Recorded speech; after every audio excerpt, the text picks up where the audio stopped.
This title is narrated with virtual voice, computer-generated narration for audiobooks. Miles Davis by John Cousins. Preface. I came to appreciate Miles Davis in a backward kind of way. When I was in high school in the early 70s, I was very much into rock. I still am. But back then, I came awake around 9th grade to FM alternative radio and music and culture. I went to a concert in Central Park in NYC at the Wallman skating rink in the summer of 1972 to see Taj Mahal with a bunch of friends. It was Saturday, August 5, 1972. I still have the schedule. The opening band was the Mahavishnu Orchestra. I was blown away. The sound was loud, the instrumentation was rock, and the music was muscular and incredibly powerful. They became my favorite band. The drummer Billy Cobham and guitarist John McLaughlin were Miles' alums. I wouldn't get into their album with Miles' tribute to Jack Johnson for several more decades, and then I would wonder where that album had been all my life. I got very into Weather Report in college, another fusion band run by Miles' alums Wayne Shorter and Joseph Zawinul. It would take me decades to get into Miles' second great quintet with Wayne and the In a Silent Way with Zawinul, Wayne, and John McLaughlin. As I pulled on those threads and connected the dots and followed those musicians along with Herbie Hancock and Chick Corea and Keith Jarrett back in their careers, I started to realize they all started with Miles. It all started with Miles. As I developed from a rock guitar wannabe into a jazz piano player, I delved more into the jazz repertoire and kept running into Miles as a main character in all the different genres. I looked into Coltrane. He started with Miles.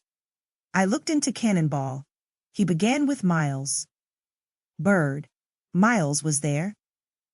It wasn't until I read his autobiography written with Quincy Troupe that I got an overview of the staggering achievement and influence that Miles represented. It was all described in his signature matter-of-fact, understated way in the book. Miles is like Zelig in the Woody Allen movie. Except Miles doesn't just happen to be around all these gravity centers like Zelig. Miles is the center of gravity. He drove all the jazz movements in the golden age from after World War II through the end of the 60s. Then he reinvented himself as the baddest rock-funk badass, and turned the world around again, and set another wave of musicians in motion that are still at the top of their game today. This book is about the golden age of modern jazz, acoustic music of incredible variety and sophistication and groove. Miles is the ideal lens through which to view this musical and cultural era, as his life provides the narrative arc that links them all together.